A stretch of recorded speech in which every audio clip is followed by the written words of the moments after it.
అలానే విశేషం మెట్రో సిటీల్లో ఇళ్ల అద్దెలకు కళ్ళెం వేయడానికి ప్రభుత్వం ప్రయత్నం చేస్తుంది. దానికి కారణం ఏంటంటే కేంద్ర ప్రభుత్వం పొదుపు మంత్రాన్ని వినిపిస్తుంది. పొదుపు సూత్రాన్ని ప్రజలకు తెలియజేసే ప్రయత్నం చేస్తుంది. ఆ పొదుపులో భాగంగా మీరు పెట్రోల్ డీజిల్ తగ్గించుకోండి వాడకాన్ని, ప్రయాణాలు చేయొద్దు, ప్రయాణాలు చేసినా మీరు పబ్లిక్ ట్రాన్స్పోర్ట్లో వెళ్ళండి, ఇలాంటివన్నీ చెప్తూ ఉంది. కానీ ఇళ్ల అద్దెలు వచ్చేటువంటి జీతంలో సగం ఉంటున్నాయి. మరి దీన్ని అదుపు చేయాలి కదా. అందుకే ఇప్పుడు కేంద్ర రాష్ట్ర ప్రభుత్వాలు కాన్సన్ట్రేషన్ చేశాయి ఇళ్ల అద్దెల మీద. కారణం ఏంటంటే ఇళ్ల అద్దెల నియంత్రణ చట్టం అనేది ఒకటి ఉంది అనేటువంటి సోయి లేకుండా ఇళ్ల ఓనర్లు ఇష్టానుసారంగా నోటికి ఎంత పడితే అంత అద్దెలు చెప్తూ ఉన్నారు. ఇది నేరం, చట్ట వ్యతిరేకం. చట్టం ఏం చెప్తుంది? గృహ అవసరాలకైతే కనుక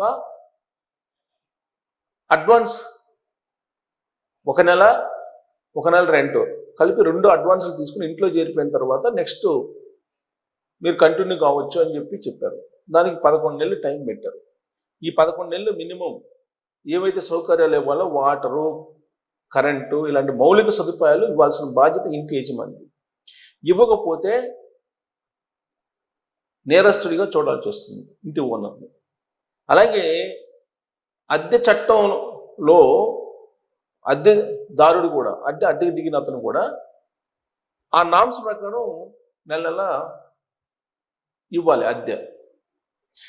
అందుకే 11 నెలల పాటు ఈ అద్దె చట్టంలో ఉన్న దాని ప్రకారం రాసుకుంటారు అగ్రిమెంట్. ఈ అగ్రిమెంట్లో అద్దెను పొందుపరచట్ల చాలా చోట్ల. ఎందుకంటే అద్దెని ఇష్టానుసారంగా వసూలు చేయడానికి లేదు. ప్రాంతాల వారీగా అద్దె ఎంత అనేది ఖచ్చితంగా మున్సిపాలిటీ దగ్గర లేదా కార్పొరేషన్ దగ్గర ఉంటుంది. మెట్రోపాలిటన్స్ ఉదాహరణకి అడ్వర్టైజ్మెంట్లు ఇవ్వడానికి ఒక్కొక్క ఏరియాకి ఒక్కొక్క రేట్ ఉంటుంది. అలాగే ట్యాక్సులు పే చేయడానికి కూడా ఇంటికి సంబంధించిన ట్యాక్సులు కూడా ఏరియాకి ఒక్కో రకంగా ఉంటాయి, కామన్గా ఉండదు. సపోజ్ ఇప్పుడు హైదరాబాద్ ఉంది, హైదరాబాద్ అందరికీ ఒకే ప్రాపర్టీ ట్యాక్స్ ఉండదు. ఏరియాలను బట్టి, ఏరియాకు ఉన్న డిమాండ్ని బట్టి ఉంటుంది.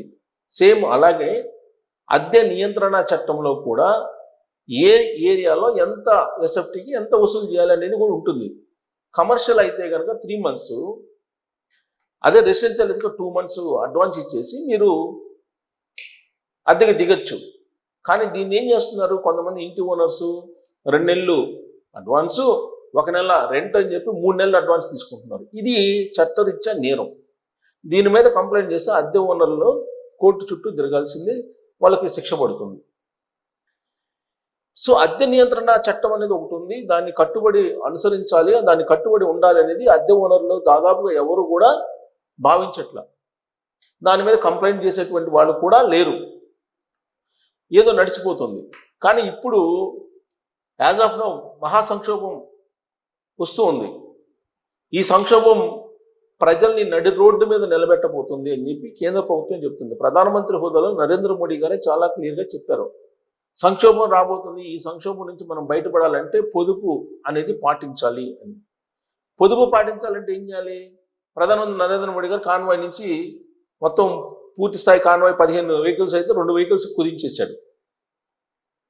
అలాగే వీళ్ళంత వరకు ప్రోగ్రామ్స్ని వర్చువల్గా నిర్వహించే ప్రయత్నం చేస్తున్నారు. ఆయన అనుసరించి ముఖ్యమంత్రులు కూడా అదే చేస్తూ ఉన్నారు. మరి సామాన్యులు పొదుపు చేయాలంటే ఏం చేయాలి? అద్దె తగ్గాలి. మరి అద్దె తగ్గాలంటే ఎవరు చెప్పాలి? కేంద్ర ప్రభుత్వాలు చెప్పాలి. హైదరాబాద్ సిటీలో ఇవాళ అద్దెలు ఇష్టానుసారంగా చెప్తున్నారు. అసలు మా చట్ట ప్రకారం టూలెట్ బోర్డులు ప్రదర్శించకూడదు. ఒకవేళ ప్రదర్శిస్తే ఆ టూలెట్ బోర్డును ఫోటో తీసుకొని కనుక హైదరాబాద్ కార్పొరేషన్ వెబ్సైట్లో కనుక పెడితే వాళ్ళు కమర్షియల్గా ట్యాక్స్ పే చేయాల్సి వస్తుంది. వాళ్ళు హౌస్ ట్యాక్స్ అనేది గృహ అవసరాల కోసం పే చేసే ట్యాక్స్కి, కమర్షియల్గా పే చేసే ట్యాక్స్కి చాలా తేడా ఉంటుంది. సో వీళ్ళు చేసేది ఏంటి? Commercial activity. అంటే చట్టవిరుద్ధంగా వీళ్ళు కమర్షియల్ యాక్టివిటీ చేస్తున్నారు. గృహ అవసరాల కోసం అని చెప్పి ట్యాక్స్ కడుతూ వాళ్ళు కమర్షియల్ యాక్టివిటీ చేస్తున్నారు. కాబట్టి టూలెట్ బోర్డు ఉంటే మీరు ఫోటో తీసి మున్సిపల్ కార్పొరేషన్ వెబ్సైట్లో మీరు అప్లోడ్ చేస్తే కనుక ఖచ్చితంగా వాళ్ళకి కమర్షియల్ ట్యాక్స్ని వసూలు చేస్తారు. వాణిజ్యపరమైనటువంటి కార్యకలాపాలు చేస్తున్నారు కాబట్టి.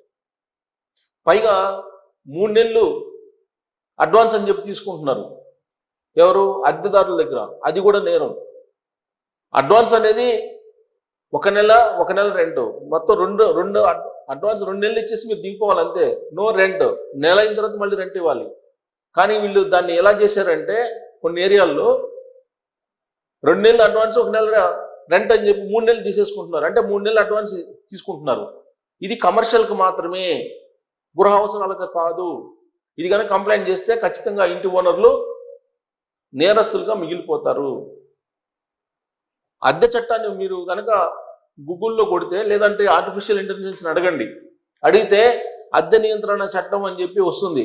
ఈ అద్దె నియంత్రణ చట్టంలో ఉండేటువంటి కొన్ని నామ్స్ ఉన్నాయి. ఈ నామ్స్ని కనుక చూస్తే మీరు అద్దె ఓనర్లని క్షమించరు. వాస్తవంగా అద్దె నియంత్రణ చట్టం అనేది ఉంటుంది ఒకటి. ఈ అద్దె నియంత్రణ చట్టం ప్రకారం, ఆ నామ్స్ ప్రకారం అద్దెలు వసూలు చేయాలి, అంతే తప్ప ఇష్టానుసారంగా వసూలు చేస్తున్నారు. ఇక్కడ చూడండి, ఆర్టిఫిషియల్ ఇంటెలిజెన్స్లో నేను ఏం కొట్టానంటే అద్దె నియంత్రణ చట్టం హైదరాబాద్ అని కొట్టాను. దీంట్లో చాలా క్లియర్గా ఏం చెప్తుందంటే, తెలంగాణ భవనాల నియంత్రణ చట్టం, దీన్నే లీజు అద్దె చట్టం అంటారు. దేశవ్యాప్తంగా ఇది ఉంది. కొత్తగా ఇప్పుడు కొత్త చట్టాన్ని తీసుకొచ్చారు. ఈ అద్దె ఒప్పందం తప్పనిసరి లిఖితపూర్వకంగా ఒప్పందం చేసుకోవాలి. హైదరాబాద్లో నోటి మాటతో కుదుర్చుకునేటువంటి అద్దె ఒప్పందాలు చట్టబద్ధత కాదు. ఖచ్చితంగా స్టాంప్ పేపర్ పైన అగ్రిమెంట్ రాసుకోవాలి. 11 నెలలు అంతకంటే ఎక్కువ కాలం పరిమితి ఉండే అగ్రిమెంట్ని సబ్ రిజిస్ట్రార్ కార్యాలయంలో రిజిస్టర్ చేయడం, లేదా సంబంధిత రెంట్ అథారిటీ పోర్టల్ ఉంటుంది, దాంట్లో అప్లోడ్ చేయాలి. సెక్యూరిటీ డిపాజిట్, నివాస గృహాలకు గరిష్టంగా 2 నెలల అద్దెను మాత్రమే అడ్వాన్స్గా తీసుకోవాలి. చాలా క్లియర్గా ఉంది. 2 నెలల అద్దెను మాత్రమే అడ్వాన్స్గా తీసుకోవాలి. కానీ 3 నెలలు తీసుకుంటున్నారు కొంతమంది. చాలా మీరు గమనించుకోండి, చట్ట ప్రకారం 2 నెలల అడ్వాన్స్ మాత్రమే, 2 నెలలు మాత్రమే ఇస్తారు అంతే. ఇక్కడ చూడండి, 2 నెలల అద్దెను మాత్రమే అడ్వాన్స్గా తీసుకోవాలని ఇచ్చింది. వాణిజ్యపరానికైతే గరిష్టంగా 6 నెలల అద్దెను మాత్రమే అడ్వాన్స్గా తీసుకోవచ్చు. ఇల్లు ఖాళీ చేసే రోజున నష్టాలు ఏమైనా ఉంటే ఈ డిపాజిట్ను అద్దెదారుకు తిరిగి ఇచ్చేయాలి. అద్దెదారుకు అద్దె పెంపు, యజమాని మధ్యలో అకస్మాత్తుగా అద్దెను పెంచడానికి వీల్లేదు. అగ్రిమెంట్లో రాసుకున్న నిబంధనల ప్రకారమే ఏడాదికి ఒకసారి 5 నుంచి 10% పెంచాలి. అద్దె పెంచాలనుకుంటే కనీసం 3 నెలల ముందు చెప్పాలి. అద్దెదారికి లిఖితపూర్వక నోటీసు కూడా ఇవ్వాలి. సో ఇక్కడ అవసరమైనటువంటి సేవలు కట్ చేయకూడదు.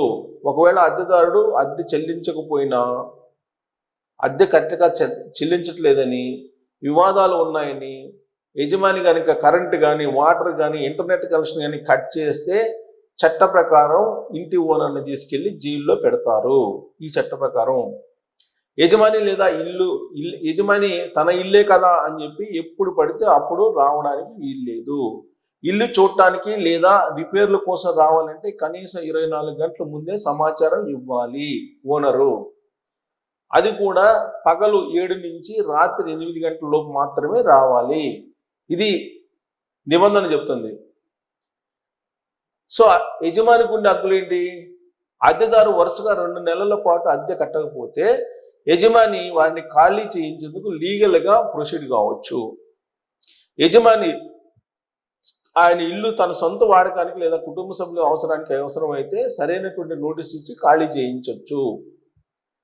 ఓవర్ స్టే పెనాల్టీ అంటే అగ్రిమెంట్ ముగిసిన తర్వాత కూడా అద్దెదారు ఇల్లు ఖాళీ చేయకపోతే మొదటి 2 నెలలు 2 ఆ తర్వాత 4 జరిమానాగా లీగల్గా వసూలు చేసుకోవచ్చు. పెద్ద రిపేర్లన్నీ యజమానే చేయించాలి.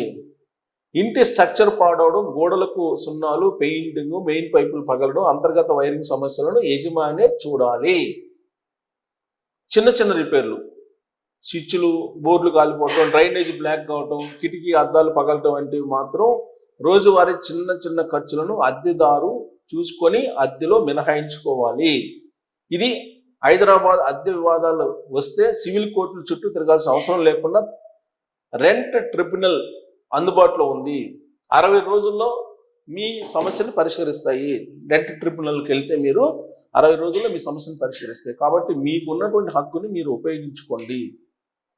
అలా కాకుండా వాళ్ళు 2 నెలలు అడిగితే 2 నెలలు ఇచ్చేస్తే చట్టం ఒప్పుకోదు.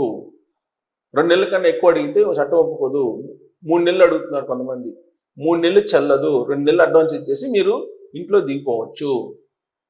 ఇది కానీ కొంతమంది 3 నెలలు అడుగుతున్నారు. ఇది చట్టం రీత్యా నేరం. ఇది ఓనర్లకు తెలియజేయచ్చు. ఒకవేళ దీనికి కనుక కట్టుబడకపోతే మీకు ట్రిబ్యునల్కి వెళ్ళొచ్చు.